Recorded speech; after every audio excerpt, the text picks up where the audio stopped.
Ball ball ball out आहे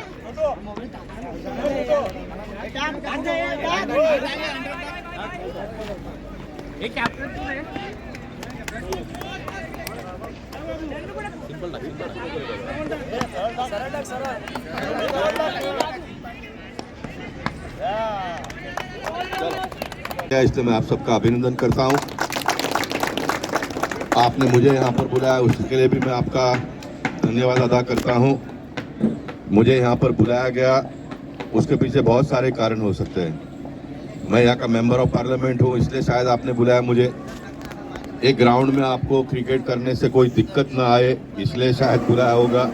ऐसे अनेक कारण हैं, लेकिन मैं आपको ये बताना चाहता हूँ, ये ग्राउंड को डेवलप करने के लिए मैं 10 साल से प्रयत्नशील हूँ। मैं एमपी बन गया तो उसके बाद में मेरे विधायकों को मैंने कहा कि इसको फॉलोअप करो। कोई कारण से 5 साल सरकार होते हुए भी बिगड़ गया, हो नहीं पाया। उसके बाद में फिर सरकार आई, लेकिन फिर लोगों ने जिताया भारतीय जनता पार्टी शिवसेना को, लेकिन हम सरकार नहीं बना पाए। सरकार महाविकास आघाड़ी की आ गई, फिर हमारा ये काम रुक गया। उसके बाद में भी जो सिस्टम के लोग हैं, उदाहरण के तौर पर हमारे विधायक, हमारे नगर सेवकों ने इसका फॉलोअप करना चाहिए। बार बार यहाँ पर टूर्नामेंट का आयोजन करना चाहिए। आप लोग वोट देते हो, और आप वोट देते हो तो आपकी जो अपेक्षा है वो पूरा करने का काम जो पार्टी के उम्मीदवार को आप वोट देते हो जीतता है तो उसका होना चाहिए। मैच का आयोजन ना करे उसका मुझे कोई दिक्कत नहीं है, लेकिन आप लोगों को यहाँ पर खेलने से रोका जाता है, वहाँ पर तो कम से कम योगेश लोगों ने आकर खड़ा होना चाहिए। अभी मुझे संतोष बता रहा था, 12 साल से ये माड़ा के लोग इसका डेवलपमेंट नहीं करते हैं, लेकिन आज यहाँ पर क्रिकेट खेला जा रहा है। तो क्या नाम बताया? सुरेश मोटे नाम के सुपरिटेंडेंट है, वो संतोष सिंह को फोन करके बोलते हैं कि वहाँ पर क्रिकेट खेल रहे लोग। अब ये सुरेश मोटे को मैं बताऊंगा आने वाले दिनों में उसकी जगह कहाँ पर होनी चाहिए। ये सुरेश मोटे को मैं बताऊंगा, इनको पगार किस चीज का दिया जा रहा है ये मैं उनसे पूछूंगा। पगार तो लेते हैं, लेकिन जितने भी काम होते हैं उसमें से दलाली खाने का काम ये सारे मोटे एंड कंपनी, सुरेश मोटे एंड कंपनी करते हैं। और जो आपका अधिकार है, आपका हक है, ये ग्राउंड यहाँ पर आप लोगों को खेलने के लिए उपलब्ध करके देना, ये उसका काम है, वो करता नहीं है। तो मैं यहाँ पर कल बोर्ड लगाऊंगा बड़ा, ये ग्राउंड पब्लिक का है, माड़ा के लोग उसका खाली देखभाल करने के लिए होते हैं।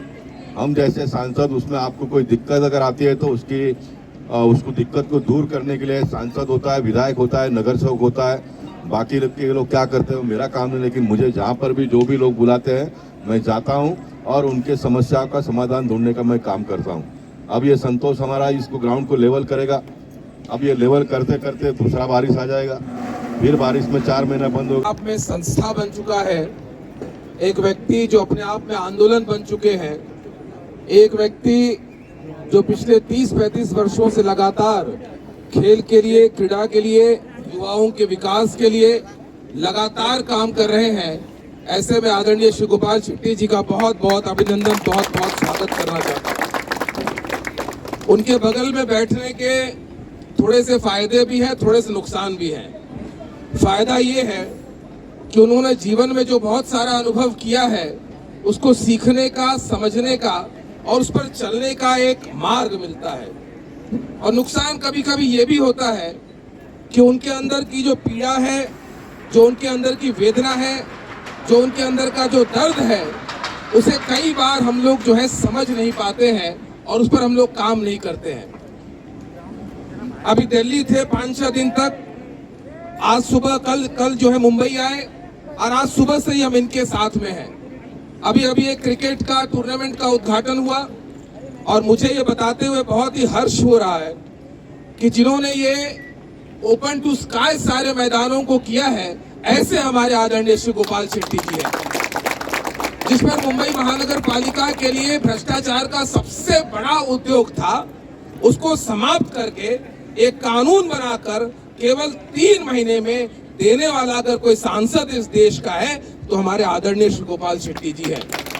हमारे सामने ये ग्राउंड है, अनेक बार हम लोग यहाँ पर आए हैं और ये सही बात है कि लगातार हम लोगों को भी ये दर्द होता है इस ग्राउंड के सौंदर्यीकरण के लिए, इस ग्राउंड को और विकसित करने के लिए महाड़ा से लड़ रहे हैं, अधिकारियों से लड़ रहे हैं, लगातार सभी लोगों से, सभी वर्ग के लोगों के साथ में उनको संघर्ष करना पड़ रहा है। और अभी अभी उन्होंने ये फोन पर कहा कि ऐसे तमाम लोगों को मैं उजागर करूंगा जो इस मैदान को विकसित नहीं होने दे रहे हैं। आज के दिन हम सभी लोगों को ये संकल्प भी लेना है, जब हम बात कर रहे हैं कि खेलों के माध्यम से, अभी बहुत ही सुंदर भाषण उन्होंने दिया कि जब हम फाइनेंशियल इंक्लूजन की बात करते हैं तो कैसे हो सकता है।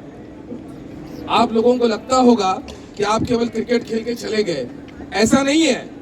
आपके यहाँ पर कैप्स बिक रहे हैं, आपके शूज बिक रहे हैं, टी शर्ट बिक रहे हैं, आसपास कितने छोटे छोटे उद्योग केंद्र लग गए, ये डेकोरेशन का लग गया। ये अपने आप में बहुत ही महत्वपूर्ण बात है कि ये ट्रॉफी आ गया, ये नारियल वाले का भी कल्याण हो गया, ये शॉल वाले का हो गया। एक प्रकार से पूरा फाइनेंशियल पैकेज देने का काम आप लोगों ने किया है। आप लोगों को बहुत बहुत बधाई और अभिनंदन है। आदरणीय गोपाल शेट्टी जी हमारे फाइनेंस कमेटी भारत सरकार के भी सदस्य हैं और निश्चित ही उनकी जो देखने की क्षमता है वो हम लोगों से बहुत आगे की क्षमता है, इसमें कोई दो राय नहीं है। ये स्वीकार करने में कि उनकी नजर एक बाज की तरह है, जहां पर हमारी नजर खत्म हो जाती है और वहीं से इनकी नजरों की शुरुआत होती है। ये हम लोगों के लिए बहुत ही गौरव की बात है। और मैं ये भी मानता हूं कि आज आदरणीय शेट्टी साहब यहाँ पर आ गए हैं तो निश्चित ही ये बिल्कुल सही बात है। अधिकारियों से दोस्ती करके आप उनके दोस्त तो बन सकते हैं, पर इस विभाग के आप नेता नहीं बन सकते। जो उनसे लड़कर जो आगे बढ़ेगा वही नेता होगा। और इन्होंने लीडर होना एक बात है, लीडर तो फॉलोअर तैयार करता है अमर जी। असली लीडर तो वो है जो और भी लीडर्स यहाँ पर तैयार करे। और मैं बधाई देना चाहूंगा गोपाल शेट्टी जी का कि ऐसा कोई अवसर नहीं छोड़ते हैं जहाँ पर अगली पीढ़ी को नेतृत्व करने का मौका मिले। मैं उनको बहुत सारी शुभकामनाएं देना चाहूंगा कि अपने व्यस्त कार्यक्रम में खेल उनका बहुत प्रिय सब्जेक्ट है, उनका प्रिय विषय है और लगातार उस पर काम करें। बहुत बहुत बधाई। मैं निवेदन करूंगा हमारे इस देश के बहुत ही प्रतिष्ठित सांसद आदरणीय गोपाल शेट्टी जी सभी का मार्गदर्शन करें।